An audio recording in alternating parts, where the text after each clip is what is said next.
मध्य प्रदेश के गुना में सरकारी जमीन पर अवैध कब्जे को हटाने पहुंची पुलिस के सामने किसान परिवार ने खुदकुशी की कोशिश की, जिस पर राज्य की सियासत गर्मा गई क्योंकि जमीन खाली करवाने पहुंची टीम के साथ आए पुलिस वालों ने किसान की बेरहमी से पिटाई कर दी। प्रशासन जिस जमीन को खाली कराने पहुंचा था, दावा है कि उस पर खेती करने के लिए किसान ने 4 लाख रुपए का कर्ज लिया था।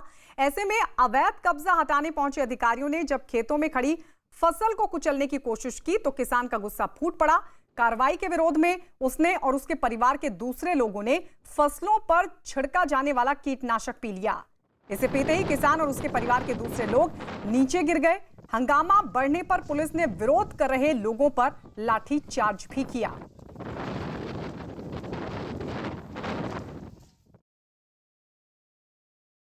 और चलिए सीधे हम भोपाल रुक कर लेते हैं। हमारे सहयोगी मनोज शर्मा इस वक्त हमारे साथ लाइव जुड़ रहे हैं।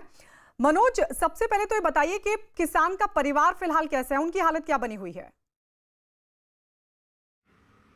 अभी अस्पताल से जो हमें जानकारी मिली है उसके मुताबिक दोनों जो कपल हैं, दोनों दंपत्ति, उनकी हालत स्थिर बताई जा रही है। हालांकि खतरे से बाहर हैं लेकिन हालत स्थिर बताई गई। लेकिन उन्होंने पेस्टिसाइड पिया था, उसकी वजह से उनके शरीर में तकलीफ बनी हुई है।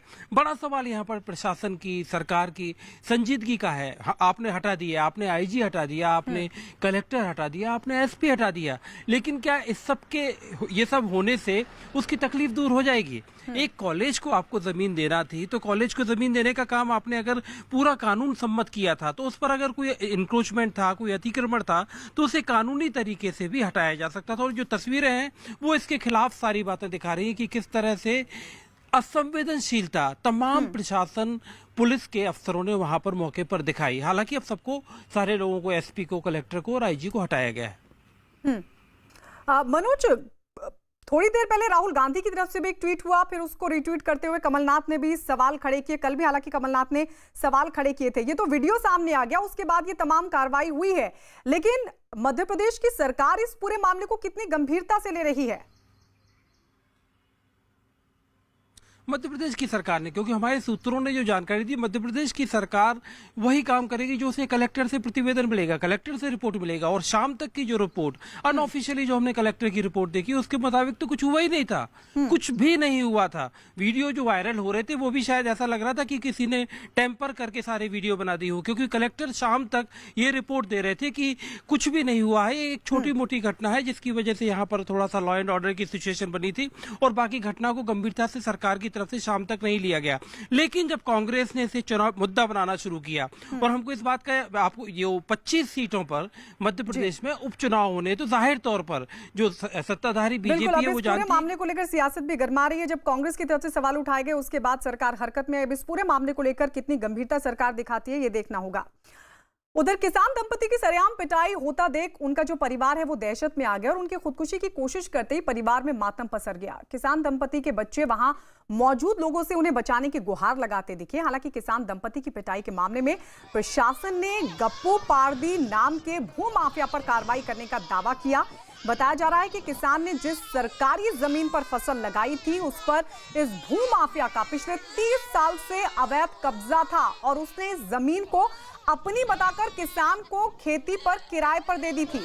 हालांकि इस दौरान जमीन एक कॉलेज के लिए आवंटित कर दी गई, जिसके बाद अतिक्रमण हटाने के लिए पहुंची प्रशासन की टीम की किसान परिवार से झड़प हो गई और पुलिस वालों ने किसान की बेरहमी से पिटाई कर डाली।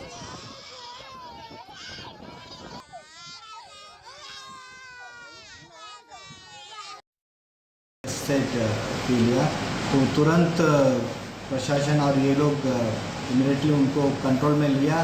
वो लोग पेस्टिसाइड और पीने में नियंत्रण किया और इमीडिएटली डीएच में भर्ती भी किया। सो दैट अभी वो लोग ठीक ठाक है। अभी हॉस्पिटल में उनका इलाज चल रहा है।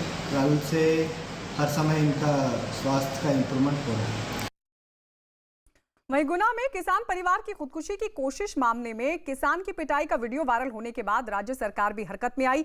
मुख्यमंत्री शिवराज सिंह चौहान ने गुना के कलेक्टर और एसपी को हटा दिया और साथ ही इस घटना की उच्च स्तरीय जांच के भी आदेश दिए हैं।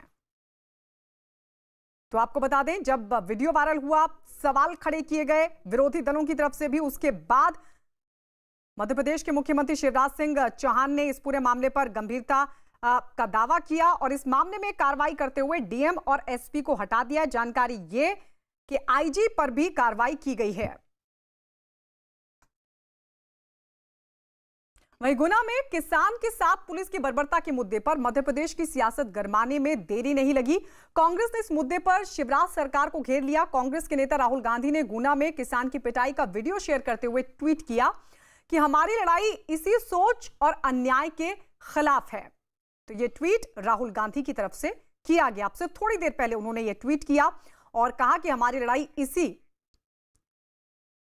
के खिलाफ है। तो वहीं पूर्व सीएम कमलनाथ ने इसे जंगल राज बताते हुए ट्वीट किया और ट्वीट करते हुए उन्होंने लिखा, ये शिवराज सरकार प्रदेश को कहां ले जा रही है, ये कैसा जंगल राज है।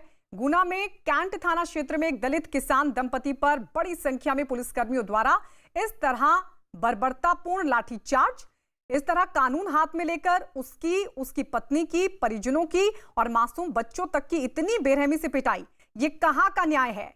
ऐसी घटना बर्दाश्त नहीं की जा सकती है। इसके दोषियों पर तत्काल कड़ी कार्रवाई हो, अन्यथा कांग्रेस चुप नहीं बैठेगी। विपक्षी नहीं बल्कि बीजेपी नेता ज्योतिरादित्य सिंधिया ने भी गुना में किसान की पिटाई के मामले में दोषी अधिकारियों पर कड़ी कार्रवाई की मांग की। उन्होंने भी एक ट्वीट किया और ट्वीट करते हुए उन्होंने लिखा, गुना की घटना बेहद दुर्भाग्यपूर्ण है। इस संबंध में मैंने मुख्यमंत्री श्री शिवराज सिंह चौहान जी से चर्चा कर ऐसे असंवेदनशील और दोषी अधिकारियों पर कड़ी कार्रवाई का अनुरोध किया है। यूपी के पूर्व सीएम और बीएसपी प्रमुख मायावती ने भी गुना में किसान की पिटाई के मामले में बीजेपी को निशाने पर लिया और उन्होंने भी एक ट्वीट किया। ट्वीट करते हुए मायावती ने लिखा, मध्य प्रदेश के गुना पुलिस और प्रशासन द्वारा अतिक्रमण के नाम पर दलित परिवार को कर्ज लेकर तैयार की गई फसल को बर्बाद करके उस दंपति को आत्महत्या का प्रयास करने को मजबूर कर देना अति क्रूर और अति शर्मनाक। इस घटना की देशव्यापी निंदा स्वाभाविक, सरकार सख्त कार्रवाई करे। एक तरफ बीजेपी और इनकी सरकार दलितों को बसाने का ढिंडोरा पीटती है, जबकि दूसरी तरफ उनको उजाड़ने की घटनाएं उसी तरह से आम हैं जिस प्रकार से पहले कांग्रेस पार्टी के शासन में हुआ करती थी। तो फिर दोनों सरकारों में क्या अंतर।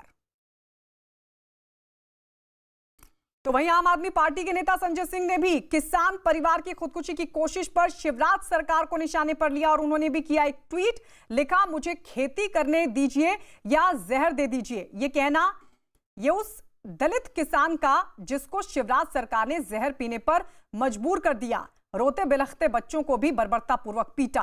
अभी तो मध्यावधि चुनाव भी लड़ना है, पूर्ण बहुमत में आ गए फिर तो पागल ही हो जाएंगे मामा। यह ट्वीट संजय सिंह की तरफ से किया गया। गुना में किसान की पिटाई और खुदकुशी की कोशिश पर जारी सियासी घमासान के बीच मध्य प्रदेश के अलीराजपुर में भी पुलिस की बर्बरता का एक वीडियो वायरल हो रहा है। इस वीडियो में एक पुलिस वाला अपने दो साथियों के साथ मिलकर बेल्ट से एक व्यक्ति की पिटाई करता नजर आया। आरोप है कि पीड़ित अपने इलाज के लिए परिवार के साथ अपने ससुराल जा रहा था और इसी दौरान बॉर्डर पर तैनात पुलिसकर्मी ने उसे रोका। किसी बात पर पुलिस वाले की उससे बहस हो गई और उसके बाद पुलिस वाले ने उसकी पिटाई कर डाली। हालांकि पिटाई का वीडियो वायरल होने के बाद आरोपी पुलिस वाले को निलंबित कर दिया गया। तो ये एक और वीडियो मध्य प्रदेश के अलीराजपुर की तस्वीर हम आपको दिखा रहे हैं, किस तरीके से एक मरीज की पिटाई की गई। देखिए, बेल्ट से बड़ी ही बेरहमी के साथ इसको पीटा गया। हालांकि बाद में जब ये तस्वीरें सामने आई उसके बाद आरोपी पुलिसकर्मी को निलंबित कर दिया गया। लेकिन सवाल खड़ा होता है कि आखिर मध्य प्रदेश में पुलिस को हो क्या गया है। एक तरफ किसान परिवार की बेरहमी से पिटाई और अब दूसरी तरफ अलीराजपुर का यह वीडियो। मध्य प्रदेश के पूर्व मंत्री और कांग्रेस के नेता जीतू पटवारी ने अलीराजपुर में पुलिस की बर्बरता पर शिवराज सरकार को लिया निशाने पर और उन्होंने ट्वीट किया। ट्वीट करते हुए उन्होंने लिखा, शिवराज जी की सरकार का आतंक जारी, अलीराजपुर पुलिस का आदिवासी पर अत्याचार। तो लगातार कांग्रेस मध्य प्रदेश सरकार पर हमलावर है और इस सब के बीच जहां एक तरफ गुना का मामला सामने आया उस पर कांग्रेस सरकार को घेर रही है, तो वहीं अलीराजपुर में सामने इन तस्वीरों को लेकर कांग्रेस के नेता जीतू पटवारी ने ट्वीट करते हुए सरकार पर साधा निशाना।